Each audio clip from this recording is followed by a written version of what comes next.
Chasing Red is a heart-touching love story about two completely different people who find something unexpected in each other. When Caleb, a charming and confident college star, sees Veronica, a mysterious and broken girl in a red dress, something changes in him. He offers her a place to stay, and from that moment, their lives begin to intertwine. What starts as kindness turns into friendship, and slowly into a passionate love that neither of them can ignore. Chasing Red explores how love can heal, how trust can grow even from painful pasts, and how sometimes the person who saves you might also be the one who steals your heart. Chasing Red is about second chances, emotional connection, and the deep desire to be seen, loved, and accepted for who you truly are. Veronica rubbed her temples, trying to piece together the night before. Everything was a blur. The rain, the tight knot in her chest, the hopelessness that had followed her all the way to the bar. Then, Caleb. She blinked again, still wrapped in his blanket. The scent of his cologne wrapped around her like a whisper she didn't ask for, but didn't want to escape from either. Suddenly, the door creaked open. Her head snapped toward it. Caleb stood there, one hand on the frame, holding a steaming mug in the other. His hair was slightly messy, as if he'd been running his fingers through it, and he wore a plain white t-shirt that somehow made him look even more effortless than usual. "Hey," he said softly, his voice a gentle contrast to her pounding thoughts. "You're up." She blinked at him, slightly embarrassed. "Did I throw up last night? I don't remember being drunk." Caleb chuckled, a low sound that sent a strange ripple down her spine. He walked in slowly, placing the mug on the nightstand beside her. "No, Red," he said, using that nickname he'd started calling her like it belonged to her more than her real name. "You didn't throw up, and you weren't drunk." She raised her eyebrow. "Then why don't I remember anything?" He leaned against the edge of the dresser, arms crossed, watching her with that unreadable look he always wore, as if he could see straight through her walls. "You were exhausted, like falling apart exhausted. You passed out the second you hit the bed." Veronica looked down, embarrassed, brushing her fingers over the rim of the mug he'd just placed beside her. The scent of coffee mingled with the scent of him. "I'm sorry. I didn't mean to..." She trailed off. "Hey," he interrupted gently, stepping just enough so she could see the sincerity in his eyes. "You needed rest. You're safe here, Veronica. You don't have to apologize for that." The room fell quiet. Veronica looked at him, really looked at him. For someone who was supposed to be just a flirt, a player, Caleb had this strange way of making her feel seen, and that terrified her more than anything. Veronica brought the coffee mug to her lips, breathing in the comforting warmth. As the silence settled, flashes of the night before began threading their way back into her mind, slowly, then all at once. The cold sidewalk, the eviction notice, her landlord's voice, cold and final, the sound of her phone ringing nonstop from unknown numbers, debt collectors maybe, and then the bar. She remembered sitting in a corner, arms wrapped around herself, the storm raging outside and inside. She hadn't planned to call him. Caleb had been nothing more than the guy who flirted with everyone, who made girls giggle and guys annoyed. But in that moment, with her pride crumbling and her options gone, she'd scrolled through her contacts and stopped at his name. And he had come. No questions, no judgment, just Caleb, standing in the rain, looking at her like she mattered. She sighed, placing the coffee down and pushing the blanket off the bed. "I need to go," she said softly, almost to herself. Caleb looked up. "Go where?" She swung her legs over the side of the bed, adjusting the hem of her pink nightsuit top. "Home," she muttered, even though the word felt empty. "Veronica," he said, gently but firmly, "you told me last night you don't have anywhere to go right now. Just stay, for a while." Before she could respond, her phone buzzed on the nightstand. She hesitated, but answered anyway. "Hello?" "Veronica," her landlord's voice snapped, rough and impatient. "You didn't come get your stuff. You have till tonight. After that, it's going in the trash. And don't forget, you still owe last month's rent. I'm done waiting." He hung up. Her throat tightened. Caleb watched her quietly, sensing everything without asking. "Want me to drive you?" he asked gently. She hesitated, and then nodded. They arrived at the small motel where her things were dumped in black garbage bags outside the door of her old unit. Caleb stood beside her in silence as she slowly bent to gather them, her hands trembling with humiliation and quiet rage. "Don't," she whispered. "Don't say anything. Just let me get this over with." "I wasn't going to," he replied softly, lifting the heaviest bag onto his shoulder like it weighed nothing. "But you're not doing this alone." An hour later, they were in a modest hotel room. Temporary, he insisted, just until she figured things out. Veronica sat on the edge of the bed, her fingers brushing over the collar of a folded shirt, one of Caleb's. He'd given it to her to change into while she took a hot shower. Her hair was still damp, her heart a mess of knots. She turned to find him by the window, hands in his pockets, watching the world outside. "Why are you doing this?" she asked, voice barely above a whisper. He turned, met her eyes. "Because," he said, slowly, "you looked at me last night like I was the only person left in your world." Her breath caught. "And for the first time," he added, stepping closer, "I didn't want to be anywhere else but right there, with you." The room was silent, but their hearts were screaming.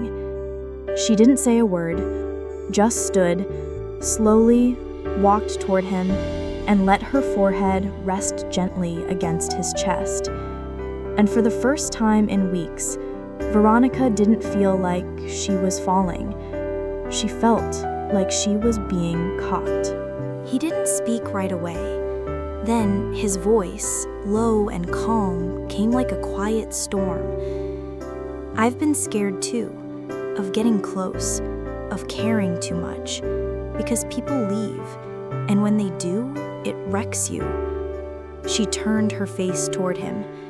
"So, why me?" His eyes met hers, steady, honest.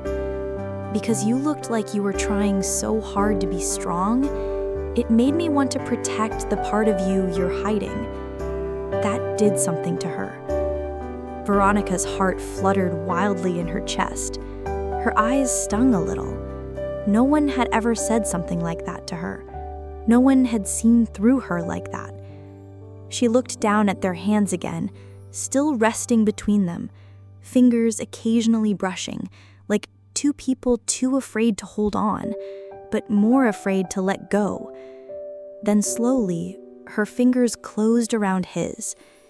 Caleb looked down, surprised, and then up into her eyes.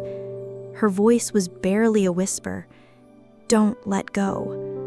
His hand tightened around hers. "I won't." There was a pause, the air charged with something electric but fragile. Veronica leaned in, just a little. Her face was close enough now that she could see the flecks of gold in his brown eyes. Her lips parted slightly like a question hanging in the air. Caleb moved closer too, slow, cautious, like this moment was something sacred. Then he kissed her. It wasn't rushed, it wasn't perfect. It was soft, hesitant, almost shy. The kind of kiss that said, "I see you," rather than "I want you." And in that kiss, Veronica felt something shift. Something inside her cracked open. Not in pain, but in relief. When they pulled back, neither of them spoke. But in that stillness, everything had changed. Should I have worn something else? Veronica adjusted the strap of her dress nervously as she stepped through the wide glass doors of the club. It was really only this, or the one I reserved for funerals. A soft, sarcastic chuckle slipped through her thoughts, but beneath it was a sharp edge of discomfort. She felt every pair of eyes brush against her as she walked in. Some lingering, some judging, others simply existing in the haze of music and lights. She hated clubs. The noise, the heat, the endless parade of confidence she didn't feel part of. But tonight wasn't about fun. It was about escape.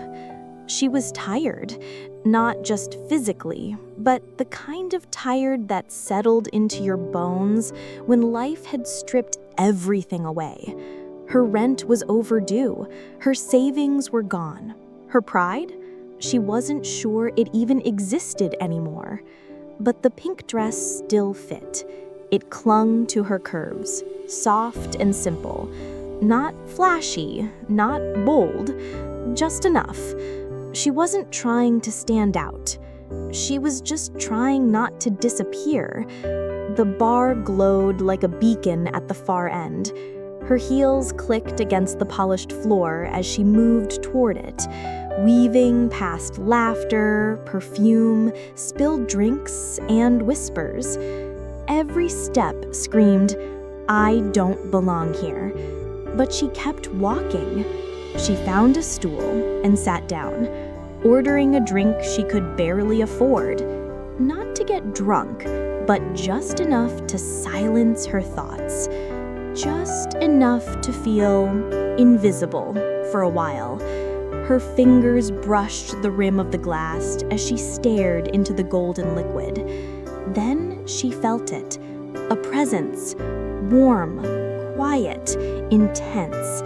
She didn't have to look to know someone was watching her, not in a predatory way, but like she was the only still thing in a room that wouldn't stop spinning.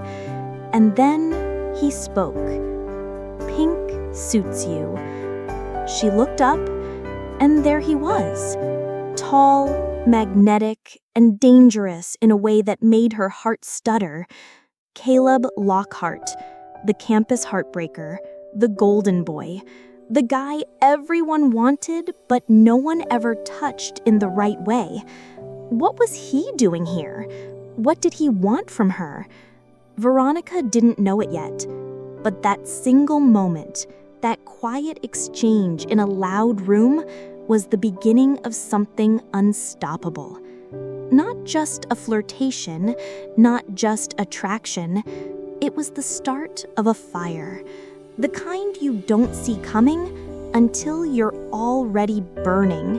"Pink suits you." Veronica turned, startled by the smooth voice beside her. She hadn't expected anyone to talk to her, least of all him. Caleb Lockhart. He was just as people described. Tall, lean, dressed in effortless black, with eyes that looked like they'd seen too much and still wanted more. His presence was bold, but quiet, like he didn't need to try to be noticed. He just was. She blinked and looked away, back at her drink, heart thudding with irritation, or something close to it. "Not interested," she said, under her breath. hoping he'd get the message and walk away. But he didn't. Instead, he laughed softly, like her words amused him. "You didn't ask if you were," he replied, sliding on to the bar stool next to her with casual confidence. She rolled her eyes but didn't move. Something about his calm unnerved her, like he wasn't there to flirt, but to figure her out. What did he want? She tightened her grip around her glass. The night was supposed to be quiet. She came here to forget, not to be seen. Especially not by someone like Caleb Lockhart. Then he said something unexpected. "You okay?" The words hit her harder than they should have. No one had asked her that in days, weeks, maybe longer. Not seriously, not like they meant it. She glanced at him, caught off guard. His expression wasn't mocking. He didn't smirk. He looked at her like she mattered, like he noticed the cracks beneath the surface. She didn't answer. She couldn't, because if she opened her mouth, she was afraid everything would spill out. Her fear, her exhaustion, her anger, her loneliness. So instead, she looked down at her drink again and stayed quiet. And Caleb didn't press her. He just nodded slightly, like he understood. The music around them kept playing. People laughed, danced, moved. But for a moment, it felt like time had slowed around the two of them. She didn't know it yet, but that night was about to change everything. Because Caleb Lockhart wasn't like the others. And this wasn't just a casual conversation. It was the beginning of something that neither of them could stop. Veronica sat in silence, letting the warmth of her drink settle in her hands, but not in her chest. Her thoughts were loud, louder than the club's music. The air felt thick, and the weight of the day refused to lift. Caleb didn't speak again right away. He didn't need to. He just sat there beside her, not asking questions, not trying too hard. And somehow, that made her notice him even more. She didn't want to be one of those girls, the ones who fell for a pretty face and a smooth voice. She'd promised herself she wouldn't let anyone in again, not after everything she'd been through. But there was something about him, something quiet, something steady. The bartender dropped her change on the counter. She reached for it, but Caleb's hand was faster. "I've got it," he said, casually. She stiffened. "No," she said sharply. "I can pay for my own drink." He didn't argue, just slid his hand back, palms up in surrender, and smiled. "All right," he said. "Didn't mean to offend you." She blinked, surprised by how easily he let it go. The silence returned, but it felt different now, calmer. He wasn't like the other guys. He wasn't trying to impress her. He was just there. And then she realized something else.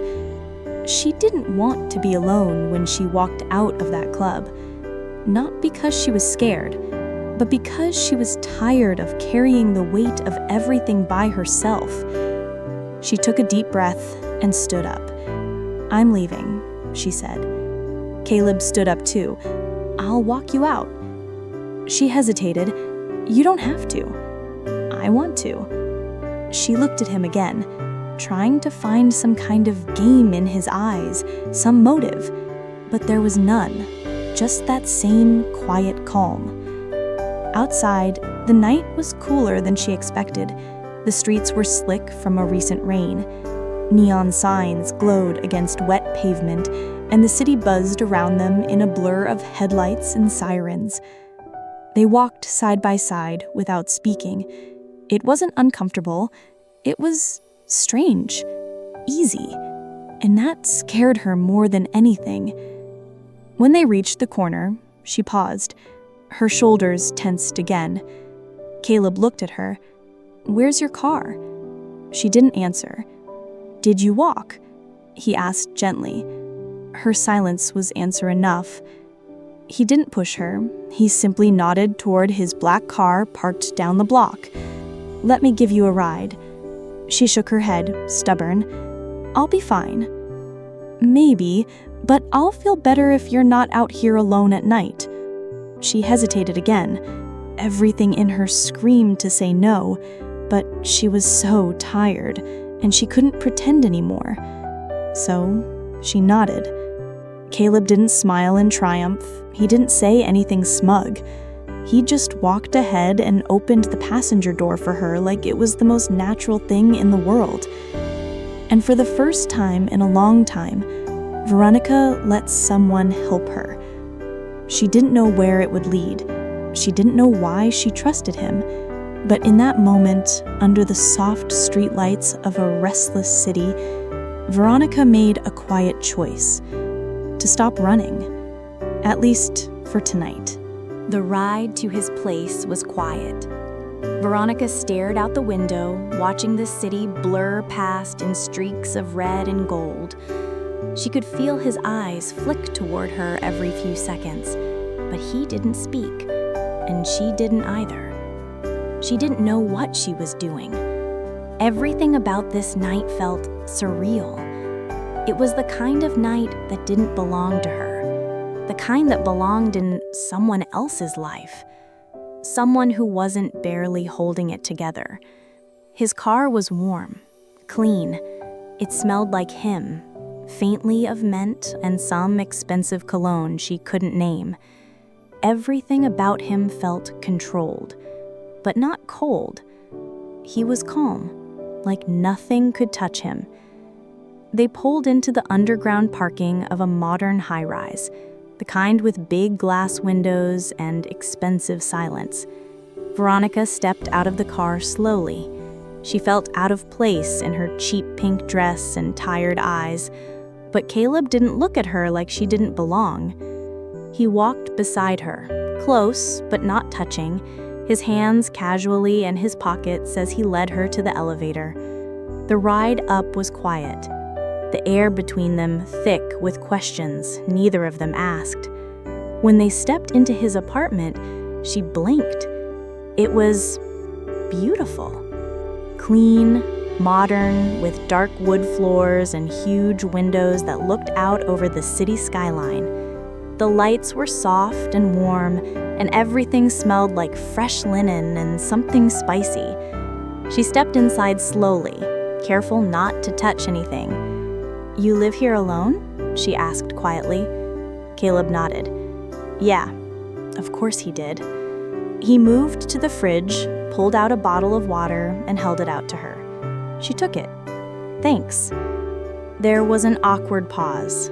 She stood there, holding the water, unsure of what to do with herself. She didn't want to sit down. She didn't want to seem too comfortable. This wasn't a date. This wasn't anything. She was just here. He noticed her unease.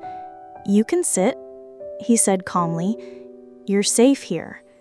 She looked at him, her guard still half up. "You don't even know me." He leaned against the counter, arms crossed. "He knows enough." Veronica's chest tightened. She didn't want him to see through her. She didn't want anyone to. But he wasn't trying to invade. He wasn't pushing. He was just there, present. She finally sat down on the edge of the couch, hands resting in her lap. Caleb sat across from her, silent again. The tension between them shifted, no longer heavy, just aware. And that's when it hit her. This wasn't just about a place to stay for the night. It was the beginning of something she wasn't ready for, something that felt dangerous in a whole new way. Because for the first time in a long time, someone looked at her like she wasn't broken, like maybe she could be whole again. She didn't mean to fall asleep. One minute, she was sitting stiffly on the edge of Caleb's couch, trying to stay alert, trying not to look like she was letting her guard down. And the next, the room was quiet, too quiet. The soft hum of the city beyond the window, the ticking of a wall clock, and his presence, still, solid, and close enough to feel, but not touch. Veronica's eyes drifted shut. She told herself it would be just for a second, just to breathe, just to rest her thoughts. But when she woke, the sky was darker. The room was dimly lit by a small lamp in the corner, casting soft amber shadows across the walls. And she wasn't alone. Caleb was still there, not hovering, not staring, just sitting in a chair across from her, flipping through something on his phone. He looked up. "You're okay," he said gently. "You were out cold." "I didn't mean to," she trailed off, pushing her hair back, embarrassed. "I should go." "You don't have to?" Her eyes met his. "You can stay the night. No expectations. Just sleep. I'll take the couch." She hesitated. Everything in her told her to leave, to run, to put the wall back up. But there was something about him, about the quiet way he looked at her, like he understood what it meant to be tired. Not just physically, but emotionally, soul tired. He stood and walked toward the hallway. "The bed's clean. It's yours if you want it."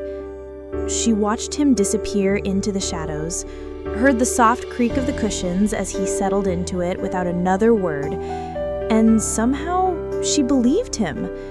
She rose slowly, still holding the water bottle, and walked down the hall. His room was simple, neat.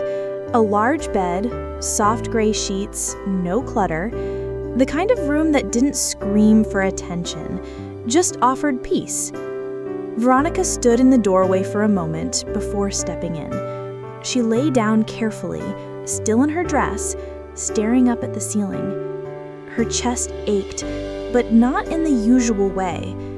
This ache felt quieter, lighter. She closed her eyes, and for the first time in a long time, she didn't feel alone. She didn't dream that night, but when morning light crept through the curtains, warming her skin, she woke up to something she hadn't felt in years: safety. The morning light was soft and golden, seeping through the gaps in the curtains like a secret being whispered into the room. Veronica stirred, her body sinking deeper into unfamiliar warmth. For a few blissful seconds, she forgot everything: where she was, what had happened, who she was supposed to be fighting. The sheets smelled clean. Faint cologne still lingered in the air. The mattress was softer than anything she'd slept on in years. Then her eyes opened, and reality hit. This wasn't her apartment. The ceiling was too high, the air too still, the world too quiet. She sat up slowly, her hair falling into her face. Her pink dress was wrinkled, her makeup, whatever was left of it, smudged. Her throat was dry and her chest tight. Where was she? Then it all rushed back. The club, the drink, Caleb, the ride, the apartment, the bed. Panic flickered at the edge of her mind, but something inside her whispered, "You're safe." She looked around. The room was exactly as it had been last night: clean, minimal, untouched. Her shoes were neatly placed near the foot of the bed. A bottle of water sat on the nightstand, and Caleb was nowhere in sight. She swung her legs off the bed and stood slowly, careful not to make too much noise. The floor was cool under her feet as she padded quietly into the hallway. The scent of coffee met her halfway. She turned the corner and stopped. There he was, standing in the kitchen, shirtless, wearing only a pair of soft gray joggers. His back was to her as he moved around the counter, casual and calm, like this was the most normal thing in the world. He turned when he heard her. "Morning," he said, voice low and warm. She didn't speak right away. He looked so relaxed, like this wasn't strange at all, like girls waking up in his bed wasn't out of the ordinary. Maybe it wasn't. Her voice came out a little rough. "Did I throw up last night?" A smile tugged at the corner of his mouth. "No, you just passed out." She looked down, cheeks heating. "Sorry, that's not really like me." He shrugged. "Everyone has a night." She looked up at him again. He wasn't flirting, wasn't smirking, just offering coffee like they'd known each other longer than a single night. And somehow that made her feel worse, because he wasn't trying to win her over. He was just being decent. She didn't know how to respond to decency anymore. "I should go," she said quietly. He nodded, setting down a mug. "Want a ride?" She hesitated. Part of her wanted to say no, to walk out with whatever pride she had left and pretend this was nothing. But another part of her, the part she tried so hard to silence, wanted to stay, even just a little longer. He reached into a drawer, pulled out a granola bar, and placed it next to the mug without looking at her. "For the road," he said. Veronica stared at it. No one had done something that kind for her in months, maybe years. Her voice was quieter this time. "Thanks." And when he smiled again, not with charm, but with something soft and unspoken, she knew this wasn't over. Not even close.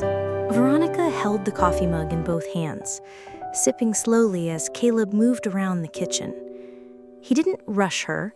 He didn't ask questions. He didn't try to make small talk. And that was what made her feel something twist in her chest. He wasn't acting like someone who expected anything in return.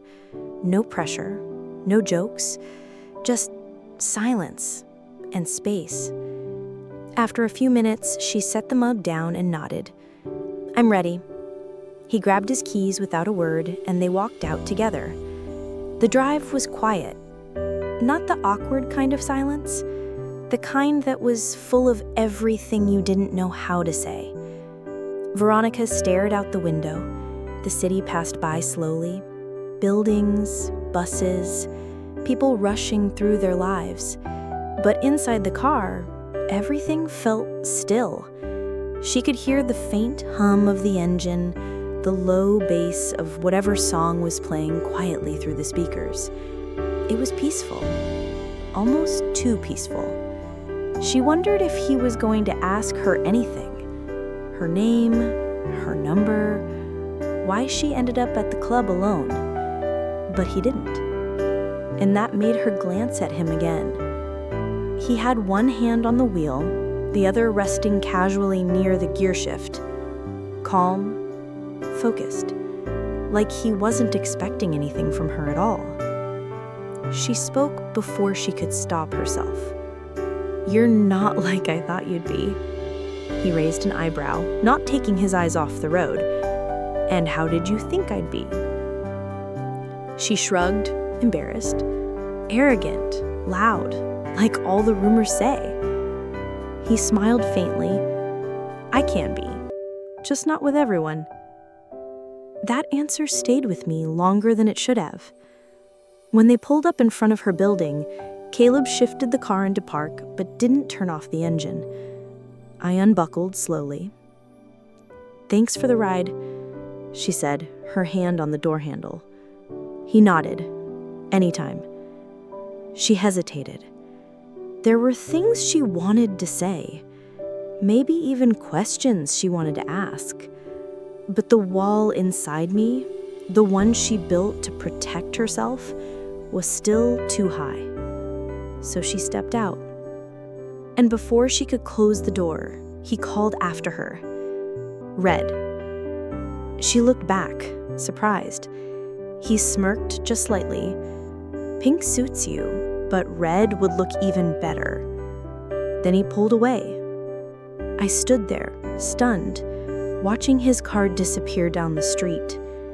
And for the first time in weeks, maybe months, I smiled.